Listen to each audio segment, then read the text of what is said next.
A pintura era da minha tia Nora, irmã da minha mãe. Nunca a vi, era muito pequeno quando ela sumiu. Minha mãe herdou muito dela. E esse quadro fazia parte disso. Desde então, ele nunca mais saiu da sala de estar. Esse pasto sempre me incomodou. Não era a mulher da tela que me incomodava, mas outra coisa. Parecia que o quadro estava vivo, exalando uma nora doentia, até mesmo maléfica. E é por essa razão que sempre tomei cuidado para evitar cruzar o olhar da dama na tela. Anos depois, uma tragédia atingiu a família. Meu pai faleceu repentinamente em um acidente de carro. Eu tinha 10 anos e sabia que essa provação seria difícil para a mamãe. Naquele momento, nunca estive tão certo disso. Minha mãe, uma mulher normalmente sorridente, cheia de alegria de viver, tornou-se em poucos dias uma mulher fria, triste e que não conseguia mais esboçar o menor sorriso. Vivia só com ela, e após a morte do meu pai, os anos foram especialmente difíceis. Precisei cuidar dela o tempo todo, mesmo estando abalado pela morte do papai. O que eu não sabia naquele momento era o motivo pelo qual ela estava naquele estado. Claro, a morte do meu pai fazia parte das causas, mas a principal causa era outra coisa. Só descobri isso aos 18 anos quando mamãe foi internada às pressas. Eu odiava hospitais. Seja o cheiro dos meus sapatos, a cor branca predominante ou os sorrisos das pessoas na recepção e sala de espera. Tudo me parecia tão falso que sentia nojo. O cheiro dos remédios ocultava o da morte e o branco disfarçava a falsa escuridão deste lugar de doentes e moribundos. E esses sorrisos que as pessoas fazem para esconder seu mal-estar, seu câncer, ou o fato de que estão prestes a lhe anunciar uma notícia horrível. É exatamente desse famoso sorriso que fui vítima, mais uma vez. A enfermeira sorria com esforço e dizia com um olhar compassivo que mamãe estava em coma e provavelmente não acordaria mais. Minha mãe caiu da escada e bateu a cabeça de cabeça no chão. A enfermeira continuou a me explicar o que tinha acontecido com a mamãe. Aparentemente, ela entrou em coma bem depois de chegar ao pronto-socorro.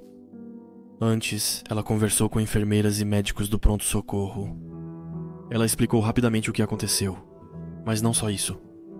Segundo a enfermeira, ela me deixou uma mensagem muito importante. A enfermeira insistiu que minha mãe sofreu um choque frontal violento e por isso não estava mais em seu juízo perfeito. A mensagem que ela deixou era peculiar, mas eu sabia do que se tratava. Verifique o quadro a cada 10 horas. Nosso olhar o impede de sair. O quadro que ela mencionou era certamente o daquela mulher maldita. Perguntei à enfermeira se havia dito mais algo, mas ela afirmou que essa foi a única mensagem.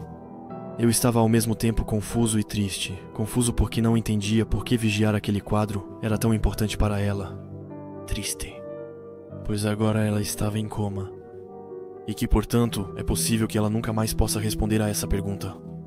Fiquei algumas horas ao lado dela, depois finalmente voltei para casa. A casa parecia vazia, fria, como se nenhum homem tivesse entrado ali há anos. Olhei para o quadro que estava na sala de estar, para respeitar sua possível última vontade. Franzi as sobrancelhas naquele momento, olhei para o meu relógio e fiz as contas. Cheguei ao pronto-socorro às 9 horas da manhã e saí às 20 horas. 11 horas tinham se passado. Provavelmente por isso, a mulher estava levemente inclinada para a frente. Então me perguntei se ela sempre foi assim. Mas sabe, quando você vê um quadro a vida toda, você conhece cada mínimo detalhe dele. Se naquele momento você tivesse me pedido para apostar 1 milhão de euros que a mulher do quadro se mexeu, eu faria sem hesitar. Mas dado o que tinha acabado de me acontecer, ou seja, a queda da mamãe na escada, eu ainda tinha uma dúvida. Após um choque assim, é difícil pensar claramente. Decidi dormir e programei o despertador para vigiar o quadro 10 horas depois. Quando a gente vai dormir, sempre precisa verificar certas coisas.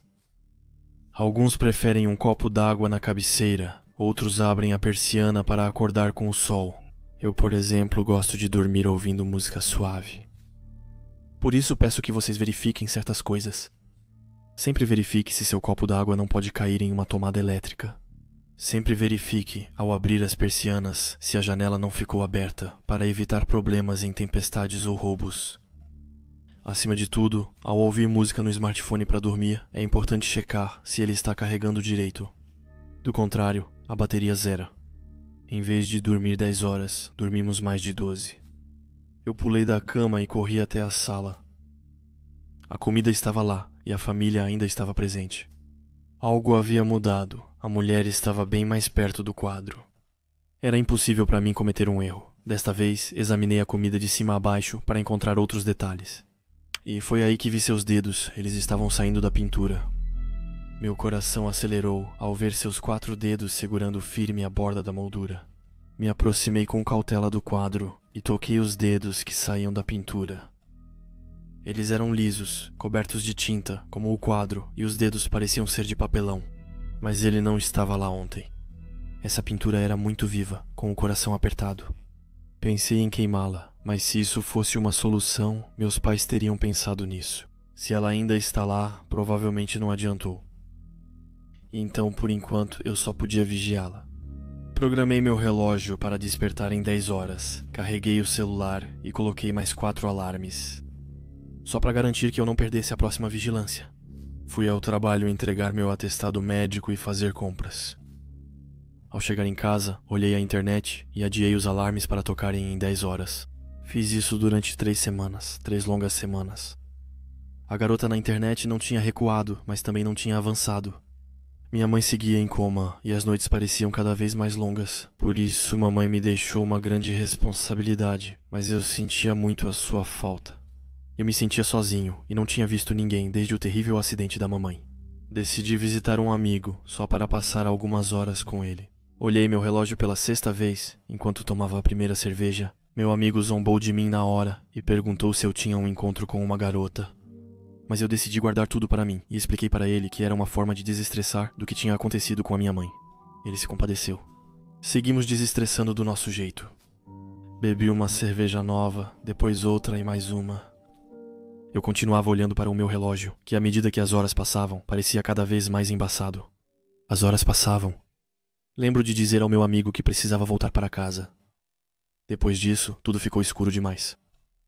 Acordei com os raios de sol no colchão, no chão. Meu coração começou a bater tão rápido que eu sentia nas minhas orelhas. Ainda estava na casa do meu amigo quando amanheceu. Peguei meu celular e apertei os olhos. Minha enxaqueca era tão forte que eu mal conseguia ver o horário. 11 da manhã. Cheguei na casa do meu amigo às 18 horas. Deixei o quadro sem vigilância. Por 17 horas eu não sabia mais o que fazer. Em apenas 2 horas, a mão já tinha saído do quadro. O que poderia acontecer em 7 horas? Fechei os olhos, pus a mão na cabeça e me forcei a pensar, mesmo com a forte enxaqueca. Esse risco que eu ia verificar era perigoso. A mulher talvez tivesse saído da sua tela. E se esse fosse o caso? O que ela faria comigo ao me ver? Me matar, me torturar? Ou, pior ainda, não, eu não podia correr esse risco. Então, eu pensei por muito tempo antes de tomar uma decisão particularmente difícil. Minha vizinha Glória tinha as chaves e a casa. Peguei meu telefone e liguei para ela. Após alguns toques, ela atendeu e perguntou como eu estava e se eu estava aguentando, já que também sabia de tudo. Para a mamãe, Glória era adorável. Mas eu não tinha outra escolha. Falei que estava longe de casa e não podia ir até lá. Para checar se apaguei todas as luzes, ela foi conferir sem hesitar e pediu que eu esperasse um instante. Esperei na linha por vários segundos, depois por longos minutos. Depois de meia hora, meu coração começou a apertar. Eu morava bem ao lado. Levaria 10 minutos para verificar, não 30. Depois de 1 hora esperando, eu desliguei. Nos dias seguintes, dormi na casa da minha amiga, minha vizinha Glória, que realmente havia sido dada como desaparecida. Avisos sobre ela estavam no jornal, em árvores e bancas de jornal. Eu era culpado pela morte dela, mas isso salvou minha vida. No fim do mês, o hospital me ligou com a triste notícia. Mamãe faleceu. Levei dias para me recuperar, mas minha amiga me apoiou emocionalmente. Depois de vários dias de luto, finalmente tomei a decisão de esvaziar a casa. Eu sentia muita culpa pelo que houve com Glória, mas precisava ter certeza se era mesmo o responsável. Então peguei meu carro e dirigi em direção à casa. Meu amigo estava comigo. Eu queria esvaziar a casa com ele e ver se a mulher ainda estava lá. Talvez tudo fosse imaginação minha e o sumiço de Glória apenas uma infeliz coincidência. Entrei na casa e deixei a porta da frente escancarada. Pedi à minha amiga para checar se a pintura ainda estava lá, caso eu precisasse sair rápido. E enquanto isso, eu enchi o carro com coisas que me pareciam importantes. Não tive coragem de verificar o quadro. Depois de alguns minutos, meu amigo voltou e me explicou que o quadro ainda estava lá. Ele então acrescentou que a mulher que estava nele era particularmente bonita. Fiquei aliviado porque tinha imaginado absolutamente tudo, aliviado porque não precisava mais vigiá-lo, mas acima de tudo, aliviado porque decidi deixá-lo aqui e, portanto, nunca mais iria vê-lo. Então eu conto tudo isso pra vocês. Estou no meu novo apartamento. Eu continuo chorando, mãe, todos os dias e quase não durmo desde então. O luto pela mamãe é longo e difícil. Mas não é isso que me impede de dormir. O que me impede de dormir é esse maldito quadro. Porque apesar de tudo o que aconteceu, eu ainda assim decidi levá-lo comigo. E isso por um bom motivo. Pouco antes de sair de casa, enquanto meu amigo estava na sala embalando algumas coisas, eu ouvi um barulho estranho, uma espécie de grito abafado. Corri para a sala e logo entendi o que aconteceu.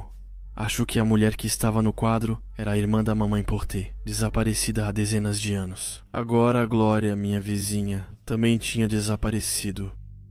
Acho que era ela no quadro, quando meu amigo verificou para mim. Agora nenhuma das duas está na pintura. Meu amigo está desaparecido há semanas. Pelo menos para os outros. Eu sei onde ele está, pois agora ele está na teia diante de mim. O rosto dele está contorcido em uma careta de raiva, e eu não quero nem imaginar o que pode acontecer comigo se eu o deixar de lado. Mesmo que ele não fale, estando preso na teia, eu sei o que ele está pensando. Ele me responsabiliza e deseja que eu tome o lugar dele.